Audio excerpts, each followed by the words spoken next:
Era a doutora Alexandre Paiva, que é ortopedista, estava com saudade, obrigada por ter vindo, viu? Eu também, estava com saudade, obrigado pelo convite. Que é isso, eu que agradeço. Atingia mais pessoas de mais idade antes? Normalmente, né, Claudete, a hérnia ela é um resultado de um desgaste do disco intervertebral, que a gente já vai falar sobre isso. Então, com certeza, as pessoas eram acometidas mais tarde, né? Mas como as pessoas cada vez fazem mais atividade física, as pessoas estão cada vez mais em cima do celular e tal, esses discos começam a gastar cada vez mais cedo.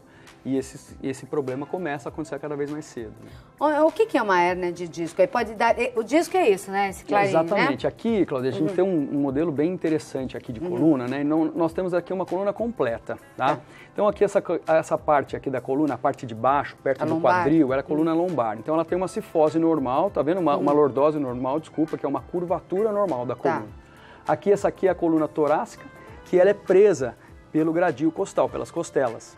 E aqui a cervical, que fica logo no nosso pescoço, que tem uma outra lordose cervical, que também é uma curvatura normal. Mas ali são tão pequenininhas. São bem pequenininhas e vem aumentando, porque o peso corporal vai aumentando, precisam ser mais maiores para você estabilizar o peso do corpo. O que acontece, Claudete, que esse aqui é um disco intervertebral. Eu posso apontar, dá licença. Isso aqui é um osso, olha, tá vendo? Uma vértebra. E aqui embaixo tem outra vértebra. Concorda que se tivesse uma vértebra, osso em cima de osso, a coluna ia ser uma estrutura extremamente rígida e extremamente dolorosa. Então, o que a natureza fez? Vamos colocar um disco intervertebral, ou seja, entre as vértebras. É uma cartilagem? Isso, para amortecer o impacto nessa região, tá? O problema é que acontece o seguinte, atrás da vértebra, né, nas nossas costas, passa a medula vertebral. Essa medula vertebral, medula espinhal, dela saem alguns nervinhos que vão inervar todo o nosso corpo. O que é a hérnia de disco, Claudete? É quando esse disco intervertebral hernia e aperta a medula que está atrás. Sai para fora? Exatamente. Então, sabe um jeito fácil da gente imaginar isso aí? Imagine uma bolacha recheada, tá? Então aqui está a parte do biscoito, outro biscoito e o recheio no meio. A hora que a gente aperta aquele recheio vaza. É a mesma coisa que acontece aqui na coluna. E esse recheio vaza lá para trás da nossa medula e aperta a medula. Quando ela começa a apertar a medula, começa a ter dor. Muita dor? Muita dor, e às vezes essa dor pode ser irradiada, Claudete. Por exemplo, olha, os locais mais comuns de hérnia de disco são na coluna cervical e na coluna lombar, tá? Porque são as colunas mais móveis do nosso corpo. A torácica é rara porque ela é mais fixa pelo gradil costal, exatamente. Entre L4 e L5, entre a lombar quarta e a quinta, também é uma área muito grande de incidência de hérnia discal. E imagina que ela aperta a saída do ramo nervoso aqui nessa região. Então, às vezes, a pessoa tem uma dor referida nas costas, que irradia para trás da coxa, lateral da perna e a lateral do pé. Fica amortecido, dolorido aquela região. Tudo por causa de uma hérnia de disco. Tudo por conta de uma hérnia. Tem um filme lá, vamos mostrar? Vamos lá, eu vou mostrar para vocês como é que se forma essa hérnia, tá? Então, o que a gente vê aqui, olha, é um disco, né? Como a gente mostrou para vocês, o osso em cima, um osso embaixo e um disco no meio. E a gente olhando à nossa esquerda, a gente vê uma herniação desse disco à esquerda ali.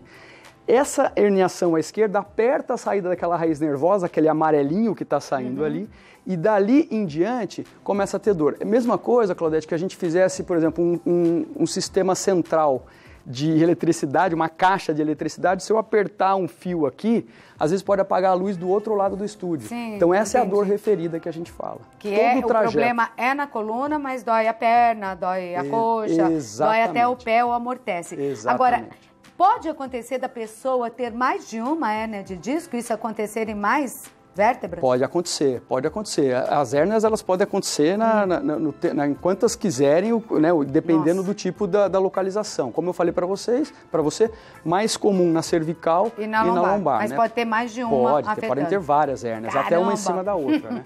Aqui, olha, é a hérnia do disco intervertebral. Então, é aquele disco que faz uma herniação, né? Ele faz uma extrusão e aperta a saída da raiz nervosa, aquele verdinho ali, que começa a gerar dor no paciente. Vamos para a próxima? E temos aqui uma visão, né, de cima, né, mostrando que a coluna, dentro da coluna existe a medula vertebral. Essa medula espinhal, ela é apertada por essa herniação. E quando ela aperta, aumenta a pressão na medula e começa a ter muita dor. né? Então, isso é uma coisa que a gente deve levar em consideração também. E olha que está vindo cada vez mais cedo. Você que é mais jovem aí, preste atenção também. Exatamente. E tem um vídeo que nós vamos ver agora. Isso, com a formação da hérnia, né? Então, você vê que normalmente a gente tem um disco intervertebral, tá vendo? Ó, esse disco, com o tempo, ele vai se degenerando, ele vai herniando, ó.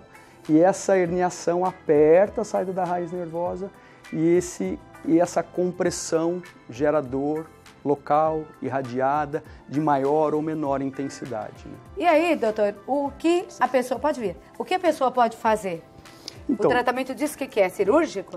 Não necessariamente, Claudete. O que acontece é o seguinte, acontece mais em pessoas de 30 a 50 anos de idade. Essa é uma faixa etária bem comum, né? A causa comum, às vezes, pode ser até genético, né? O que a gente tem que fazer nesse momento é tratar a hérnia como causa e consequência. Primeiro, a gente tem que resolver a consequência do problema, que é a dor. Tirar a pessoa da crise, né? Porque o que interessa para a pessoa é não ter dor. Não ter dor, exatamente. Isso acontece com medicação. Com medicação. Então a gente pode lançar mão de medicações analgésicas, anti-inflamatórios, relaxantes musculares. As terapias também ajudam muito nessa fase, por exemplo, fisioterapia, analgésica, osteopatia. Todas as terapias que podem auxiliar a diminuir dor, elas são bem-vindas nesse momento. Por exemplo, uma crise de hérnia lombar ou de lombociatalgia, como a gente fala, pode durar até 6 semanas. Nossa, né? E normalmente dura. Então aquela pessoa fica desesperada durante às vezes um mês, atrapalha um mês o trabalho e nada resolve, sabe? E aí automaticamente as coisas vão melhorando. Quando as coisas começam a melhorar e ela sai da crise, isso não quer dizer que a hérnia curou. A hérnia está lá. Se ela fizer um outro exame daqui 5, 6, 7 anos, o médico deixa ela. Fica lá. A intenção é a gente diminuir o processo inflamatório no local e diminuir a compressão. Melhorou, aí trata-se a causa do problema, que é a hérnia de disco. O tratamento, na maioria das vezes, até que se prove o contrário, ele é conservador, ou seja, não cirúrgico. Tá? Sim.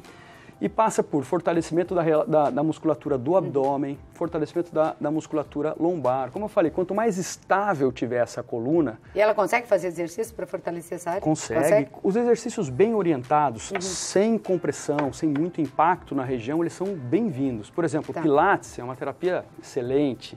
Reeducação postural global, que é o RPG, que todo mundo conhece, é uma terapia excelente. Todo mundo elogia, né, RPG. Exatamente. Parece que na hora é meio difícil, porque você tem que ficar naquela posição, mas todo mundo faz altos elogios a RPG.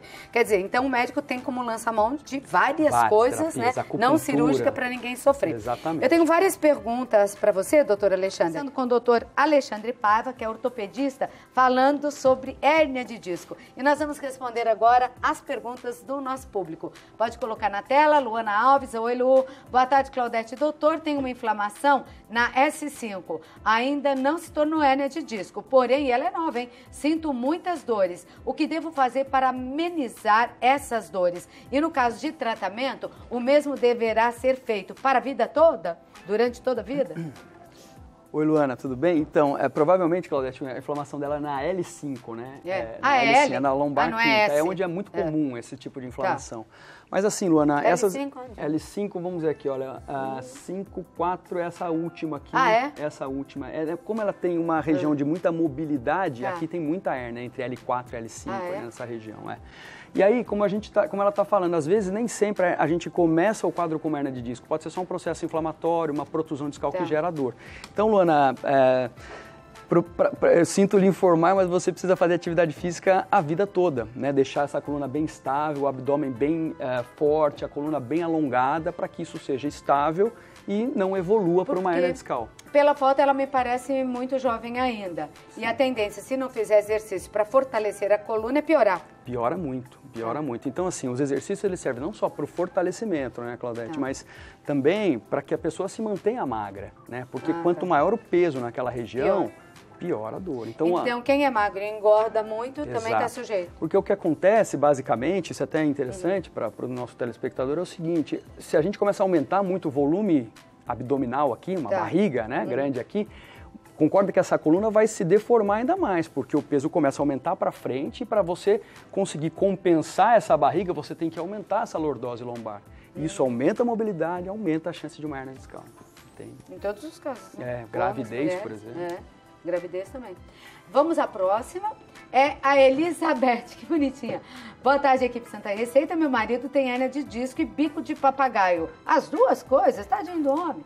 O médico disse que não é caso cirúrgico, porém quero saber se existe algum tratamento novo na medicina que o ajude a conviver com as dores. Isso é duro, né? Ter que acostumar com a dor. Ela é de São Paulo, capital. Ô, Elizabeth, vamos ver o que o doutor Alexandre tem aí para você falar pro teu marido. Então, Elizabeth, são duas coisas diferentes, né? Uma coisa é a hérnia de disco, outra coisa é o bico de papagaio. O bico de papagaio, o que é? O bico de papagaio é o desgaste ósseo. Ixi, então juntou as duas coisas. Exatamente. Isso acontece mais numa população um pouco mais idosa, porque aí você começa a ter o mesmo quadro de osteoartrose que dá no joelho, no ombro, em outros lugares, começa a ter na coluna. E a coluna responde com uma formação de um bico ósseo nessa região aqui. E esse bico ósseo, vulgarmente conhecido como bico de papagaio, porque ele tem uma inclinação, parecendo um bico de papagaio, e gera, às vezes, uma dor maior que a hérnia. Às vezes tem pessoas que têm protusão discais, hérnia de disco, mas o que está incomodando mesmo é o desgaste. O que ela pode fazer, o que o seu marido pode fazer, né, Elizabeth, é fazer com que essas coisas sejam controladas, não para que ele conviva com a dor, mas que ele não tenha dor, mas que o problema, estando lá, a gente consiga colocar um tipo de tratamento para que você, ao invés de conviver com a dor, você conviva de uma maneira saudável, sem dor, mas sabendo que o problema está lá. Hoje em dia tem, porque ela falou, né, quero saber se existe algum tratamento novo na medicina. Existem. Existem muitos, né? Muita coisa, né?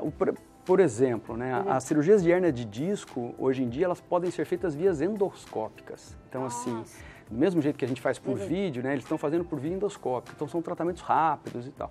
Mas não é porque está ficando mais simples que a gente vai sair fazendo em todo mundo. Lógico. Até que se prove o contrário, o tratamento é conservador.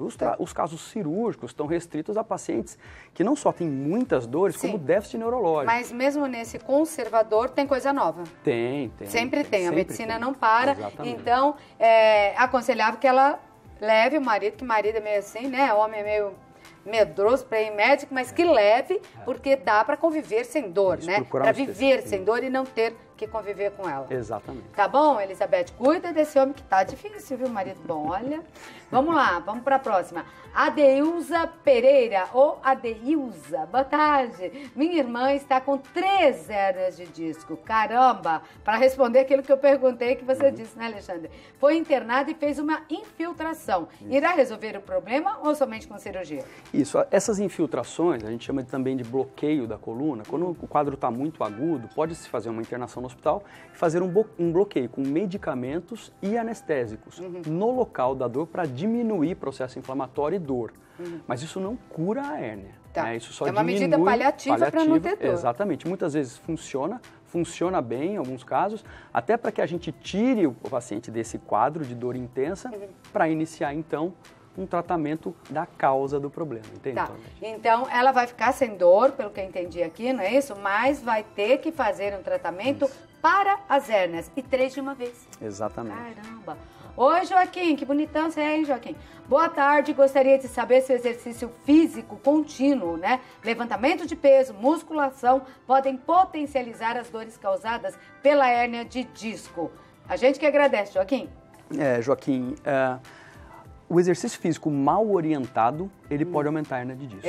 Então, assim, isso é um perigo, né? Porque perigo. A gente tá falando ainda essa semana aqui no programa, você vai numa academia, às vezes não pedem nem um exame médico, já começa a fazer exercício. Ou você, da tua cabeça, fala, eu quero emagrecer, vou sair correndo. Sai correndo e pode cair duro, não é? Não pode fazer pela cabeça. Exatamente. Assim, um exercício mal orientado, sem dúvida, ele vai piorar. Vai piorar. É o que eu digo. Ainda mais isso, levantamento de peso, musculação. Isso, exatamente. Então, ele precisa procurar um especialista, ou em coluna, ou em medicina esportiva, para orientar o que é bom fazer, o que é bom evitar. O que é importante, Joaquim, é o seguinte, o abuso de atividade física gera dor, mas o desuso é muito ruim, Claudete. Então a gente tem que achar um equilíbrio, e esse equilíbrio, ele é orientado pelo especialista. Porque assim como tem aqueles que têm vida totalmente sedentária, tem aqueles que são loucos, fissurados por uma academia e acabam exagerando também. Exatamente, em curto tempo, contraem uma hérnia discal que às vezes limita o resto da vida deles. Então o que a gente tem que fazer é achar um equilíbrio na atividade física, ou se ele não tem nada, mostrar o que vai prejudicar aquela coluna no futuro, ou se ele já tem a hérnia, orientar os exercícios que podem ser feitos, que não vão piorar o quadro. Isso é uma coisa interessante. Você falou aqui pra gente no começo que Pilates é bom, todo mundo elogia Pilates, né? Natação seria um bom exercício para a coluna? Qual outro exercício bom para a coluna? Na verdade... Ou prática de exercício? Exatamente. Os exercícios, de maneira geral, a gente orienta para as pessoas que têm problemas na coluna, né? É individual. É individualizado. Por exemplo, a natação, para quem tem uma hernia de disco cervical, Claudete, já não seria uma boa opção. Né? Porque ninguém nada olhando para o chão da piscina, as pessoas nadam olhando para o azulejo da frente. Né? E isso aí vai fazer mais... Aumenta e às vezes piora a dor. Então a gente tem que avaliar a pessoa, avaliar a possível hérnia e saber o que é bom para aquela pessoa naquele momento. Mas existe. Existe. E é preciso fazer. Isso. E o mais importante, assim, não existe contraindicação de atividade física. O que existe é aquela atividade física mais específica para aquela pessoa naquele momento. Tá certo. Eu conversei aqui com o doutor Alexandre Paiva, ortopedista. Vou deixar seus contatos, é Taubaté. Não é, doutor? Sim. 12 98221 0476. 12 98221 0476.